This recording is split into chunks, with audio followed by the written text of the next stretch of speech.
पढ़ेंगे बाबू matters in our surrounding.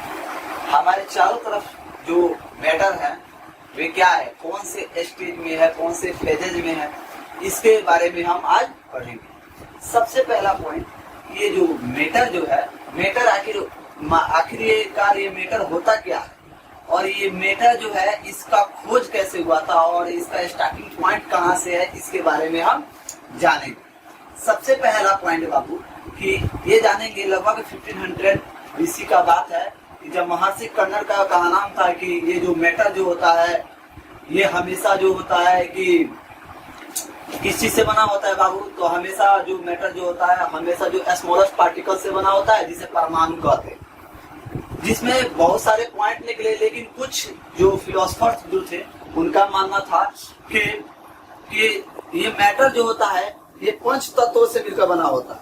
पंच तत्वों से, उसका नाम रख दिए पंच तत्व, पंच तत्व नाम रख दिए। तो बाबू ये पंच तत्व नाम रख दिए, तो इसमें क्या है कि जब पंच तत्व रखा गया था इसमें हवा, पानी, आग, ये सब वायु, ये सब रखा गया था एयर। तो कहने का मतलब ये जब पंच तत्व में जब सब रखा गया था तो इसमें क्या था बाबू कि ये देखा गया कि माना गया कि जो मैटर जो होता है हमेशा क्या करता है, स्पेस को ऑक्यूपाइज करता है। स्पेस क्या करता है, ऑक्यूपाइज करता है, ऑक्यूपाइज करता है। तो जब ये मैटर जो होगा ऑक्यूपाइज करेगा स्पेस, तो इसके बाद ये इसमें कुछ ना कुछ तो मास होगा, कुछ ना कुछ तो मास होगा। तो ये देखा गया है कि मैटर में मास भी होता है, जिसमें मास का यूनिट क्या होता है बाबू, ग्राम होता है और केजी होता है, या फिर इसको और कन्वर्ट करेंगे तो एमजी। स्मॉलेस्ट ये हो गया, लार्जेस्ट ये हो गया।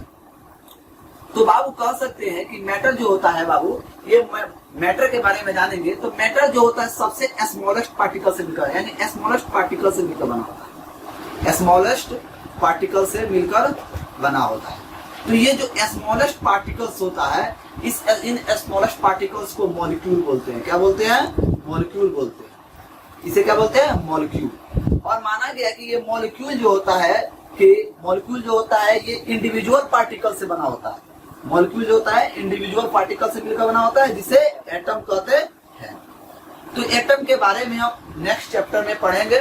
अभी स्टार्टिंग पॉइंट पढ़ेंगे मॉलिक्यूल मॉलिक्यूल और उसके बाद पढ़ेंगे मैटर के बारे में। तो ये मॉलिक्यूल जो है बाबू, ये मॉलिक्यूल जो होता है सबसे स्मॉलेस्ट पार्टिकल है और ये जो मॉलिक्यूल जो होता है एटम से मिलकर बना होता है। हर मॉलिक्यूल जो होता है मैटर का, हर मैटर का मॉलिक्यूल जो होता है एक दूसरे से अटैच होता है, एक दूसरे से अटैच्ड रहता है। अटैच्ड यू मीन जिसमें ज्यादा मतलब इंट्रामोलिक्यूलर से इंट्रामोलिक्यूलर फोर्स बोलते हैं, उसे क्या बोलते हैं, इंट्रामोलिक्यूलर फोर्स बोलते हैं। इंट्रामोलिक्यूलर फोर्स बोलते हैं, फोर्स या केमिकल बॉन्डिंग भी बोलते हैं, इसे केमिकल बॉन्डिंग भी बोलते हैं। तो ये इंट्रामोलिक्यूलर फोर्स इसमें क्या होता है, जिसमें मोर होता है इंट्रामोलिक्यूलर फोर्स, ठीक है ना, उसको क्या कहते हैं, जिसमें लेस हो, जिसमें मोर लेस हो, उसमें सबसे ज्यादा जो कम हो उसे क्या कहते हैं। तो इसके पहले जानने के लिए जानेंगे बाबू सबस्टांस। सबसे पहले जानेंगे सबस्टांस। आखिर ये सबस्टांस क्या है बाबू। सबस्टांस जो होता है, सबस्टांस जो होता है हमेशा बाबू प्योर भी हो सकता है और इम्प्योर भी हो सकता है। ये सबस्टांस का खोज बाबू एंटन लॉरेंट लिवोजियर, एंटन लॉरेंट लिवोजियर या एयर लिवोजियर या इनको लावाजे बोला जाता था। इसे बोला जाता था लावाजे, लिखते हैं इंग्लिश में लिवोजियर, बोला जाता लावाजे। इन्होंने सबस्टांस का खोज किया और बहुत सारे वैज्ञानिकों ने इसका मतलब खोज किया। तो बाबू कहने का मतलब कि ये सबस्टांस जो होता है, जब भी अगर एक सबस्टांस अगर अपना स्पेस ऑक्यूपाइज करता है और उसमें जो मास होगा वो उसका क्या कहलाता है, मैटर कहलाता है। यानी यूं मान ले कि यहाँ पर एक पत्थर का टुकड़ा रख दिए और पत्थर का टुकड़ा रख दिए, तो ये जितना दूर, ये जितना अपना स्पेस ऑक्यूपाइज किया, ये इसका क्या कहलाएगा बाबू, ये इसका अपना हिस्सा कहलाएगा इसका। तो ये स्पेस ऑक्यूपाई किया। उसके बाद जब इसको मतलब उसको उठाएंगे, जब पिकअप करेंगे तो उठाने के बाद लिफ्ट करने के बाद बाबू हम ये देखेंगे कि लिफ्ट करने के बाद बाबू हम देखेंगे कि इसमें कुछ ना कुछ मास होगा। तो यानी anything which occupies space and has mass is called matter. अब ये जो दिमाग में आया कि मैटर है, ठीक है, तो ये मैटर जो है, मैटर को कितने स्टेट्स में बांटा गया? तो मैटर को 3 स्टेट्स में बांटा गया। मैटर को 3 स्टेट्स में बांटा गया। फर्स्ट स्टेट्स को बोला गया सॉलिड, सेकेंड को बोला गया लिक्विड और थर्ड को बोला गया बाबू, थर्ड को बोला गया गैस। यानी कह सकते हैं solid state, liquid state and gases state. तो बाबू ये जो नॉर्मल जो होता है सॉलिड, लिक्विड एंड गैस होता है, ये रूम टेम्परेचर पे कैसे होता है? रूम टेम्परेचर बाबू, टोटल रूम टेम्परेचर जो होता है, रूम टेम्परेचर हमेशा 25 डिग्री सेल्सियस होता है। रूम टेम्परेचर 25 डिग्री सेल्सियस होता है। और ये जो होता है कोई भी मतलब स्टेट्स ऑफ मैटर हो, वो अपने आप को बाबू चेंज कर सकता है ड्यू टू टेम्परेचर, यानी टेम्परेचर के दौरान कोई भी मतलब स्टेट्स ऑफ मैटर अपने आप को चेंज कर सकता है। माना गया कि 2 और वैज्ञानिक थे जिनका नाम था, पहला नाम था सत्येंद्रनाथ बोस, फर्स्ट नाम था सत्येंद्रनाथ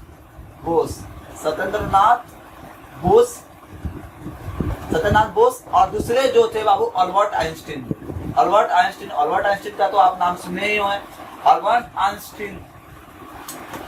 ये जो अल्बर्ट आइंस्टाइन और सत्येंद्रनाथ बोस दोनों ने मिलकर मतलब एक अपना मतलब जो नेक्स्ट जो था फिफ्थ जो स्टेट्स ऑफ मैटर था वो था बीईसी। नाम बताए, क्या बताए?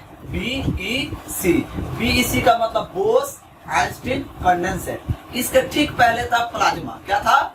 प्लाज्मा था। यानी कह सकते हैं कि स्टेट्स ऑफ मैटर को 5 टाइप से बांटा जाता है। स्टेट्स ऑफ मैटर को 5 टाइप से बांटा जाता है, सॉलिड, लिक्विड, गैस, प्लाज्मा और बाबू बीईसी, बोस आइंस्टीन कंडेंसेट। तो बाबू ये जो होता है कोई भी स्टेट्स ऑफ मैटर हो, ये अपने आप को कैसे चेंज करेगा? तो टेम्परेचर का, और इस टेम्परेचर का बाबू जो यूनिट होता है उसको अलग अलग स्केल में मापते हैं। यानी केल्विन स्केल में मापते हैं, सबसे मेन यूनिट होता है उसका केल्विन होता है। टेम्परेचर का यूनिट जो होता है केल्विन होता है। उसके बाद सेल्सियस स्केल में मापते हैं, डिग्री सेल्सियस स्केल। उसके बाद डिग्री फ़ारेनहाइट स्केल। बाबू सबसे पहले ये जानेंगे कि ये जो भी केल्विन स्केल है, डिग्री सेल्सियस है और डिग्री जो फ़ारेनहाइट है, ये तीनों जो है बाबू, तीनों अलग अलग वैज्ञानिक के नाम पर है। तो माना जाता है टेम्परेचर क्या होता है? तो जब भी अगर anything which describes about hotness and coldness that is known as temperature. यानी हम कह सकते हैं कि hotness and coldness of a body is called temperature. यानी टेम्परेचर जो होता है कोई भी ऑब्जेक्ट, कोई भी बॉडी अगर हॉट है या फिर मतलब कूल है तो उसे बाबू क्या बोलेंगे? हम बाबू टेम्परेचर बोलेंगे। और टेम्परेचर को केल्विन में माप सकते हैं। नेक्स्ट आइए बाबू, सबसे इंपोर्टेंट होता है एटीएम। क्या होता है? ATM, atmospheric pressure. अब जो जानेंगे एटमॉस्फेरिक प्रेशर। ये जो एटमॉस्फेरिक प्रेशर क्या होता है? तो एटमॉस्फेरिक प्रेशर जो होता है चेंज कब होगा बाबू? एटमॉस्फेरिक नॉर्मल होता है 1.01 into 10 के पावर 5 पास्कल। एटमॉस्फेरिक प्रेशर जो होता है 1.01 into 10 के पावर 5 पास्कल होता है।